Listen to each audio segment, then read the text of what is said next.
Hi guys, we finally reached, after nearly 6 months of rugby, the Super Rugby final. Ryan, it's been a long haul, but we've got here, and as we spoke about last week, at least we are still speaking about the Lions, who've done really well to reach a third final, and I think we want to celebrate them. But before getting to that, I thought maybe celebrate a couple of players and have a look at how they might perform in the final. And number one for me is Aphiwe Dyantyi, and I really loved the way he went about his business last weekend. He unfortunately had to go off a bit early with an injury, but that try of his, probably the solo try of the season in my opinion. It showed all his array of skills with a chip, a collect, and the best of all, it's been so long since we've seen a winger from South Africa really have the ability to beat his man with a goose step, feign of going one way and then around Bernard Foley, a Wallabies fly half. I mean, that just shows the ability he's got. It kind of was not just pure outpace, but he was able to collect a ball and chip over, perfectly weighted, and get away for an incredible try. Right, and so you speaking about all those X factor things, right? But in addition to that, and so he's got all the technical bases covered, those foundational things, spatial awareness, when to cover in, when to stay wide. Just he's got, for me, he's really exciting because he covers all of the foundational kind of elements of wing play, and then he's got that X factor exhibited through that phenomenal try last week, and so that makes him a really exciting player from a Springboks perspective, and a critical weapon for the Lions this coming weekend. Yeah, no, for sure, and I think he's oozing confidence. When I hear him speak, he really backs his abilities. For a young guy, that's also good to see. But beyond him, another standout performer last Saturday was Kwagga Smith, another guy who I think generally engenders quite a bit of debate about whether he can go that step further and really become a Springbok. He's an explosive, dynamic flanker who's not a traditional sort of SA flanker in that he's relatively diminutive in style, but gee, pound for pound, is there a better flanker in the game at the moment? In the game, I don't know, that's debatable, but in South Africa, in his position, he's the standout player, right? So this is not a new debate, the size thing, and generally speaking, I've been on the side of bigger players, especially at test level. But there's no denying what Kwagga does, right? He's dynamic, he's strong, and he's, like you say, pound for pound, just incredible, especially over the ball. You've seen if he gets a crack at ruck time, he's hard to dislodge, right? On form, does he deserve a look in with the Springboks? Yes. But we've seen this story before. Like players his size have been exposed at this level. Now I'd be wary to select him there. But again, like how do you know if he doesn't get an opportunity? So it's that kind of like balancing act, and Rassie will know better than you or I about the gamble on a play like this. We've spoken about this in the past. Rassie has always selected, when he was at the Stormers, he selected a big open side flank. But on the flip side of that, when he was at the Cheetahs, Brousseau was his guy. And so it'll be interesting to see in that context whether he gives Kwagga Smith a go, because we were having this conversation about Heinrich a couple of years ago, right? Heinrich Brousseau, easy big enough, and I at that time I was all in for Heinrich because what he gave you as an open side transcended his size. And Kwagga could potentially be that guy as well. Yeah, I mean, I just wonder whether they would look at Kwagga, just in terms of the impact value he could add off the bench, and I think the perfect kind of guy to have in the system, and horses for courses selection when he's coming up against a team that you can perhaps dominate physically, then bring him on in a game like that where he's going to have the ability to really play his natural game. The game will be opened up towards the end, bring him in off the bench. I don't know if in a game against the All Blacks he'll ever really come into his own, one where you're unlikely to physically dominate, but I think certainly certain test matches and circumstances would suit him beautifully. Yeah, off the bench, ideal off the bench. When you're not getting a look in at the breakdown so much, and if the game is not really that open, then all of his strengths are kind of nullified really. But you bring him on in the final 20 minutes of a high felt test against Australia or Argentina, for example, the game is a lot more open and they kind of grasping for air. Kwagga is not the worst person in the world to have come on from a Springbok perspective. Yeah. Well, we're hoping for another big performance from him, obviously in the final, but another head-to-head that we wanted to speak about is obviously Alton Jantjies versus Richie Mo'unga. Yeah. You know, two very almost similar sort of fly halves, and I just thought, you know, Mo'unga was absolutely incredible for the Crusaders last weekend. He controlled that game against the Hurricanes. He was the beating heart of that Crusaders team. And, you know, fair enough, he's playing behind an incredible pack, but I think we want to focus on our South African fly half, you know, Alton, and will he really rise to the occasion away from home? So many critics go, yes, he's great playing for the Lions at Ellis Park, you know, in that environment, but can he take the next step? Prime example now coming into a final in Christchurch. If he can control the game and really keep the Lions in it one way or another, he'll answer critics in a massive way. Yeah, we're speaking about a fly-off now, and I think both you and I agree, just so that the guys watching know, you and I would agree that the game is going to be won and lost in the forwards. And the Crusaders forwards were outstanding last week, and that gave Mo'unga the platform to play the way he did. But the question is not irrelevant, because we've had this debate about Alton in the past. And so I've always said that he's a very good Super Rugby player, but once he's gotten a lot of opportunities at a level above that, it's not quite there.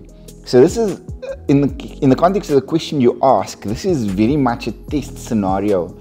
So difficult situation against a fantastic side away from home, at their home ground, and they haven't lost there this year, and so. This is one of those. This is one of those games that define players, right? And if you stand up in a game like this, it says something about you. In the same way, Mo'unga stood up against Barrett, and you and I were discussing this off air. If we had a fly-off like him, and he's the third choice fly-off in for the All Blacks. If we had a fly-off like him, he'd be a starter every week, and that's indicative of the gulf that there is at this point in time between the Springboks and the All Blacks. It's just the depth of talent that they've got at this point. But Alton is exactly what you're saying now. Like, you know, like, does he stand up under these circumstances? And if he does, we've got to doff our hat to him, and then the Lions collectively stand a better chance of winning. Yeah. But yeah, it's a defining test for him, a defining game for him. And I hope for his sake and for the sake of the Lions and for the sake of South African rugby, speaking more broadly, that it's a defining test for him for all the right reasons. Yeah, for sure. I mean, it's always an interesting talking point whenever Alton comes up. But I also heard him chatting this week to the media, and he's spoken about the culture of that Lions team. Malcolm Marx, before the semi-final, said the only way you can describe that environment is in one word: brotherhood. Right. And I think as well, as much as we know the Lions will be up against it this weekend, we've got to acknowledge they reached the third final, and we need to celebrate whatever they've done right. Because we were chatting again earlier about the fact in 2013, relegated from Super Rugby, battling to get sponsors on board, nearly lost out in a promotion relegation against the Kings, and in 5 years somehow, virtually bankrupt, they've somehow managed to create a culture and a system that has been so successful. And what is that ingredient that has enabled them to do it? Because there are other franchises with more money and who've had more highly regarded players, they're not sitting in the Super Rugby final for a third year. Yeah. How can the Lions do it? What can we take from that to maybe bring into a national context? Yeah, I think it's a long discussion, but and there's numerous factors that would have played into that, right? And obviously started with Johan Ackerman. And his high levels of competency and the culture that he began at the Lions, that led to the point where Malcolm Marx points to a brotherhood as the defining quality of the Lions at this point in their evolution, as being that thing, you know. And so I think coaching and an emphasis on high quality, high competency coaches. And on that note, I've got to acknowledge Swayze.